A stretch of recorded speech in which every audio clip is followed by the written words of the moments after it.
This is my version of a goat format spirit deck. Spirit monsters all share the common feature of not being special summonable, and they all return to the owner's hand during the turn they were normal or flip summoned or flipped face up. The first effect makes it so that it doesn't make sense to run Premature Burial or Call of the Haunted. The second effect can be both a defensive option so as to not overextend our board with monsters, but it can also be disadvantageous if we do want to set up a board full of powerful spirit monsters. Since both Darkhole and Raigeki were banned in Goat format. The first card I want to talk about offers a remedy to spirit monsters' downside effect. Spiritual Energy Settle Machine hinders all spirit monsters from returning to the owner's hand during the end phase, for the mere cost of discarding a card during each of our end phases. It is a continuous spell that, when removed from the field, returns all spirit monsters back to the hand. I maxed out on Spiritual Energy Settle Machine, but because it's not searchable, it would be not enough to solely rely on this card for our strategy. Another way to circumvent spirit monsters from being returned to the hand is Dimensionhole. Spirit monsters do only return from the field to the hand during the same turn they were summoned. And if they are being removed from play until our next standby phase by Dimensionhole, they will stay on board after they return to our side of the field. I only play it as a one-off though, because there are better options to make use of our spirit monsters. Before I go into these, I want to go over the spirit monster lineup I chose to play in here. For the non-tribute spirit monsters, I picked double Asura Priest. As a 1700 beat stick, it can attack all opposing monsters in a row in the same battle phase, making short work of, say, skateboard tokens. The most iconic spirit monster has to be Tsukuyomi, of which I also play 2 copies. She books a face-up monster face down, but in combination with Spiritual Energy Settle Machine, she's rather one of the weakest links in the chain, as she only can use her effect once she's summoned and not thereafter, and because she has relatively low stats. That cannot be said, however, about the next spirit monster. Susa Soldier has 2000 attack. His downside being that any battle damage he inflicts is cut in half.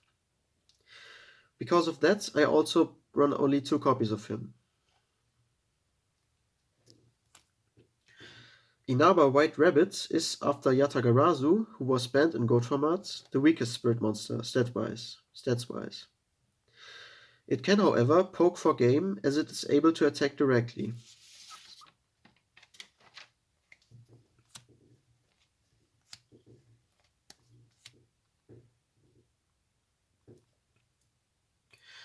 Dark Dust Spirit requires 1 tribute for his normal summon, and on summon he destroys all face-up monsters but himself, rendering him a heavy hitter with his 2200 attack and his nuking ability.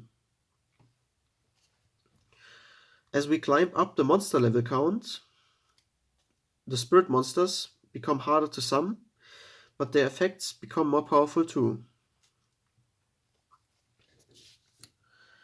Yamata Dragon needs 2 tributes. Whenever he inflicts battle damage to the opponent, which is not unlikely with his 2600 attack, we get to draw cards until we have 5 cards in hand. For him and for the next monster, we should reserve our Dimensionhole, and I might be thinking about upping it to 2 copies, if we want to focus more on the higher level spirit monsters. Hino-Kagu-Tsuchi, when inflicting battle damage, makes the opponent discard their entire hand during the next draw phase before they draw. All in all, we play 5 tribute requiring monsters. So as to ease their summoning, I opted to play cost down Brain Control, and Soul Exchange. In conjunction with Brain Control or Soul Exchange, we can also use Metamorphosis to transform an opponent's monster into one of our extra deck fusion monsters. The following cards serve as an alternative strategy in case we do not have access to Spiritual Energy Settle Machine or Dimensionhole. With Ectoplasmer, we can force the opponents to tribute their monsters, while our spirit monsters get spared if we make them return to the hand before Ectoplasmer activates in the end phase. Another archetype-specific card to the Spirit Monsters archetype at our disposal is Spirit's Invitation.